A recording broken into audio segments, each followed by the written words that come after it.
আরো একটিবার স্যামজন পরিবারে আপনাদেরকে স্বাগত। সবাই নিশ্চয়ই অনেক অনেক ভালো আছেন। আপনি যদি আমাদের চ্যানেলের ভিডিও এর আগে নাও দেখে থাকেন তাহলেও অবশ্যই আজকের ভিডিওটি পুরোটা দেখবেন, কারণ আজকের ভিডিওতে খুবই গুরুত্বপূর্ণ কিছু শেয়ার করছি।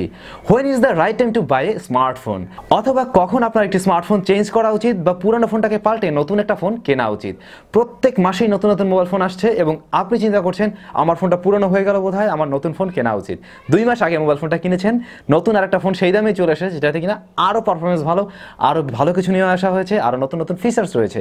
তাহলে অবশ্যই আপনার সেই ফোনটা কেনা উচিত। আসলে কি তাই, নাকি তা নয়, নাকি শুধুমাত্র টাকা খরচ বা টাকা নষ্ট, সেই বিষয়টাই জানবো আজকের ভিডিওতে। পুরো ভিডিও জুড়ে আমি থাকছি স্যাম, আপনারা দেখছেন স্যামজন। আপনি যদি নতুন হয়ে থাকেন please hit the subscribe button, press the bell icon. চলুন শুরু করা যায়। আজকে টোটাল ভিডিওর ইন্সপিরেশন জুগিয়েছেন ট্রেকিং টেক। ভিডিও শুরুতেই বলছি এই ভিডিওটা তাদের জন্যই যারা কিনা খুবই কষ্টের টাকা একটি মোবাইল ফোন কিনেন এবং চিন্তা করেন এই মোবাইল ফোনটা 1.5-2 বছর বা 3 বছর আমি অনায়াসে ব্যবহার করব, কিন্তু এই আপকামিং নতুন ফোনের চক্করে পড়ে আপনি দ্বিধাদ্বন্দ্বে ভুগছেন আপনার ফোনটা কি এখন চেঞ্জ করা উচিত নাকি এটাতেই থাকা উচিত। আবার এমন অনেকেও রয়েছেন যারা 2-3 মাস পর পরে ফোন চেঞ্জ করতে পছন্দ করেন, বা আপনার টাকা পয়সারও কোনো সমস্যা নেই, আপনি আসলে শৌখিন মানুষ, আপনার যথেষ্ট টাকা পয়সা রয়েছে এবং প্রতি 3 মাস 4 মাস পর পরে আপনি ফোন চেঞ্জ করতে পছন্দ করেন, সেই ক্ষেত্রে আপনার কোনো ধরনের সমস্যা হয় না। তাদের জন্য অবশ্যই এই ভিডিওটা খুব বেশি কাজের নয়। আপনাদের অবগতির জন্য জানাচ্ছি, স্মার্টফোন জগতে এই প্ল্যানেটে যত কোম্পানির মোবাইল ফোন রয়েছে তার কোনো মোবাইল ফোনেই পারফেক্ট নয়। অর্থাৎ কোনো কোম্পানি পারফেক্ট ফোন আপনাকে দিতে পারবে না, বা একুরেট বা একেবারে সব কিছু মিলে পারফেক্ট যে জিনিসটা হয়ে থাকে সেরকম কোনো স্মার্টফোন নেই। সুতরাং আপনি অনেক টাকা খরচ করলেও একেবারে পারফেক্ট জিনিসটা পাবেন না। এখানে টোটাল বিষয়টাই ডিপেন্ড করে ইউজারের উপরে। ইউজারের চাহিদা অনুযায়ী আপনি একটা স্মার্টফোন ভালোভাবে খুঁজে নিতে পারবেন। আপনি কোন ধরনের ইউজার সেটা আপনি ভালো জানেন, আপনি কোন জিনিসটা পছন্দ করেন সেটা আপনি ভালো জানেন। আপনি যদি ক্যামেরার প্রতি লাভার হয়ে থাকেন তাহলে অবশ্যই আপনার ক্যামেরা ভালো আছে সেরকম একটি ফোন চয়েস করা উচিত। আপনি যদি গেমার হয়ে থাকেন বা হায়ার পারফরমেন্স দেন তাহলে অবশ্যই ওই রকম প্রসেসরযুক্ত একটি মোবাইল ফোন কেনা উচিত, বা যেটাতে গেমিং এর জন্য অপটিমাইজেশন রয়েছে সেরকম মোবাইল ফোন কেনা উচিত। এখানে বিশেষভাবে লক্ষণীয়, যে মোবাইল ফোনটা আমার পছন্দ সেই মোবাইল ফোনটা হয়তো আপনার পছন্দ হবে না। অর্থাৎ এর যে মডেলটি ভালো লাগবে এর সেই মডেলটি ভালো নাও লাগতে পারে, এটা খুবই স্বাভাবিক। আমরা দেখতে পাচ্ছি প্রতিনিয়ত মোবাইল ফোন আসছে, প্রত্যেকটা মাসেই নতুন নতুন মোবাইল ফোন নিয়ে আসা হয়েছে এবং একই ব্র্যান্ডের থেকেও কয়েকটি মোবাইল ফোন নিয়ে আসা হয়েছে এবং একই দামেই আরও ভালো কিছু নিয়ে আসা হয়েছে। এখানেই হচ্ছে দ্বিধাদ্বন্দ্বের শুরু, কারণ আপনি যে মোবাইল ফোনটা আজকে কিনলেন 15,000 টাকা দিয়ে, আগামী 2 মাস পরে দেখতে পাবেন সেই বাজেটেই আরও ভালো কিছু দিয়ে ওই ব্র্যান্ডেই নতুন একটি মোবাইল ফোন নিয়ে আসছে, এবং তখনই আপনার মনের ভিতরে ধুকুপুকু শুরু হয়, কারণ আমি হয়তোবা ঠকে গেলাম, বা আমি হয়তোবা একটা ভুল মোবাইল চয়েস করলাম, 2 মাস পরে কিনলে আরও ভালো কিছু কেনা যেত। আপনি একটু খেয়াল করুন ওই মোবাইল ফোনটা আর আপনার মোবাইল ফোনটার মধ্যে তফাৎ কতটুকু। হয়তোবা আপনার ফোনটার পিছনে ছিল ফিঙ্গারপ্রিন্ট সেন্সর, এখন চলে এসেছে ইন ডিসপ্লেতে। হয়তোবা আপনার মোবাইল ফোনটার প্রসেসর ছিল একটু কম, ওইটার প্রসেসরটা আরেকটু আপগ্রেডেবল, অথবা সেটার ক্যামেরা একটু বেশি দেওয়া হয়েছে, অথবা ফ্রন্ট ফেসিং ক্যামেরা আরেকটু ভালো। এই ধরনের চেঞ্জগুলোই তো রয়েছে। এই চেঞ্জের জন্য কি আপনার খুব বেশি প্রয়োজন ওই মোবাইল ফোনটা চেঞ্জ করার? আমরা যে কাজটা করি, 2-3 মাস পরে যখন দেখি নতুন একটা মোবাইল ফোন চলে এসেছে, নতুন একটা মোবাইল ফোন আর ভালো ফিচার্স, আমার ব্যবহারকৃত ফোনটাকে তখন আমরা বিক্রি করে দিয়ে নতুন ওই ফোনটা কেনার চেষ্টা করি। তাহলে আমি ফোনটা কিনেছিলাম 15,000 দিয়ে, আমি বিক্রি করছি 10,000 টাকা বা 12,000 টাকা, মাঝখান দিয়ে লস হয়ে গেল 4-5 হাজার টাকা। এরপর আপনি যখন নতুন ফোন কিনছেন আবার 15,000 দিয়ে কিনলেন বা একটু বেশি দিয়েও কিনতে পারলেন। ওই সময়টাতে যে জিনিসটা হয়, আপনার কিন্তু মাঝ থেকে বেশ কয়েকটা টাকা নষ্ট হয়ে গেল। তো এই যে টাকাগুলো নষ্ট হচ্ছে সারা বছর বা 2 বছরের ভিতরে আপনি যদি কাউন্ট করেন, আপনি আপনার ফোনের পিছনে দেখবেন অনেকগুলো বাড়তি টাকা নষ্ট করে ফেললেন।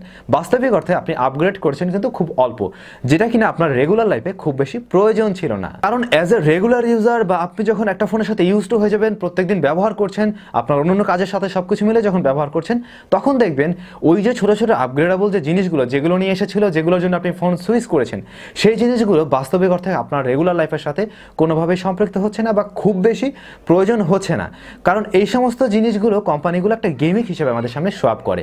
আমাদের কাছে মনে হয় আমরা অনেক ভালো কিছু পাচ্ছি, আমরা অনেক আপগ্রেডেবল কিছু পাচ্ছি। এই যে বিষয়গুলো, এগুলো মোটেই ভ্যালিড রিজন নয়। নতুন ফোন কেনার ক্ষেত্রে এগুলো একেবারেই ভ্যালিড রিজন হিসাবে ধরা যায় না। ভ্যালিড রিজন হচ্ছে সেগুলোই আপনি কোন ধরনের ইউজার, সেই জিনিসটা আপনার ফোনটা ফিডব্যাক দিচ্ছে কিনা, সেটাই হচ্ছে ভ্যালিড রিজন, এবং সেটা দেখেই মোবাইল ফোন কেনা উচিত। তো এই জায়গাটাতে এসে বলতে হচ্ছে, আপনারা যদি নতুন ফোন কিনতে চান, নতুন ফোন কেনার ক্ষেত্রেও কিছু গাইড রয়েছে, সে বিষয়ে একটি ভিডিও দেওয়া রয়েছে, এইখানে আই বাটনে ক্লিক করে দেখে নেবেন। তাহলে আমরা কখন ফোন চেঞ্জ করব, কখন আমার ফোনটা চেঞ্জ করা উচিত। আপনার ফোনটা যদি এমনটা হয় সে অনেক পরিমাণ ল্যাগ করছে, আপনি কোনো কিছু কাজ করতে গেলে সেখান থেকে বের করে দিচ্ছে, ধরুন আপনি ফেসবুক চালাচ্ছিলেন 2 মিনিট ঢোকার আগেই সেটা বের করে দিল, আপনার অ্যাপ্লিকেশনটা ক্লোজ হয়ে গেল। এছাড়া আপনি দেখতে পেলেন যে কোনো কিছু আপনি টাইপ করতে যাচ্ছেন, খুব স্লোলি টাইপিং করছে, ক্যামেরা ওপেন অন হতে লেট করছে, এই সময়টাতে সে আপনি অবশ্যই ফোনটা চেঞ্জ করতে পারেন। সেই জিনিসটা হয় কখন, যখন কিনা ফোনের বয়স 1.5 বছর 2 বছর বা 3 বছর হয়ে যায়। এর আগে কিন্তু সাধারণত এই ধরনের সমস্যা দেখা দেয় না। এরপরে অনেকে বলবেন ভাইয়া আমার ফোনের স্টোরেজ ফুল হয়ে যাচ্ছে, আমার ফোনে জায়গা নেই, ফোন স্লো করছে, আমি এখন কি করবো? তাহলে অবশ্যই আমার এখন ফোন চেঞ্জ করা উচিত, আরও বেশি স্টোরেজ ওয়ালা মোবাইল ফোন আমার দরকার, এই মোবাইল ফোনে হচ্ছে না। যদি আপনি আইফোন ইউজার হয়ে থাকেন তাহলে অবশ্যই আপনি আপনার ফোনের সমস্ত জিনিসগুলোকে আপনি ব্যাকআপ রাখতে পারেন আইক্লাউডে।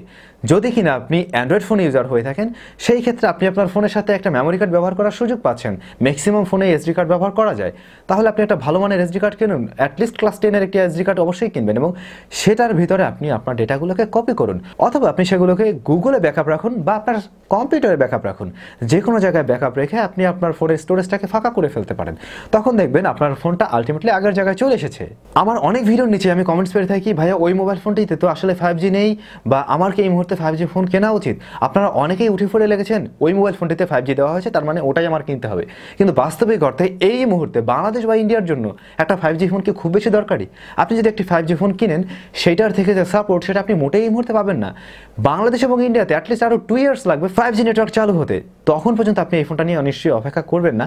এর ভিতরে হয়তো আপনি আরও 2বার ফোন চেঞ্জ করে ফেলবেন। তাহলে 5G স্মার্টফোন কেনার খুব বেশি দরকারটা কি আপনার? ওইটার পিছনে শুধু শুধু টাকা ওয়েস্ট করবেন না। তাহলে আমরা যদি সহজভাবে বলতে যাই একটি স্মার্টফোন কতদিন নাগাদ ব্যবহার করা যায়। স্মার্টফোন কেনার ক্ষেত্রে আমাদের অনেকের অনেক রকম বাজেট রয়েছে। যদি আমরা এন্ট্রি লেভেলের বাজেট ধরি, সেইখানের মোবাইল ফোনগুলো যদি আপনি ব্যবহার করেন 1 থেকে 1.5 বছর বা কিছু কিছু ফোনের ক্ষেত্রে 2 বছরও অনায়াসে চালিয়ে নেওয়া যায় এবং খুব সুন্দরভাবে সেগুলো চালানো যায়, যদি কিনা আপনি একটু ভালো ইউজার হয়ে থাকেন বা যথেষ্ট যত্ন সহকারে ব্যবহার করেন। এরপরে যদি আপনি একটু বাজেট বাড়িয়ে কিনেন, অর্থাৎ হায়ার মিড রেঞ্জ বা ফ্ল্যাগশিপ লেভেলের স্মার্টফোন, তাহলে অবশ্যই ধরে নেওয়া যায় স্মার্টফোনটা আপনি 2 বছর খুব ভালোভাবে ব্যবহার করতে পারবেন এবং কিছু কিছু ক্ষেত্রে 3 বছর বা তারও বেশি আপনি খুব সুন্দরভাবে ব্যবহার করতে পারবেন।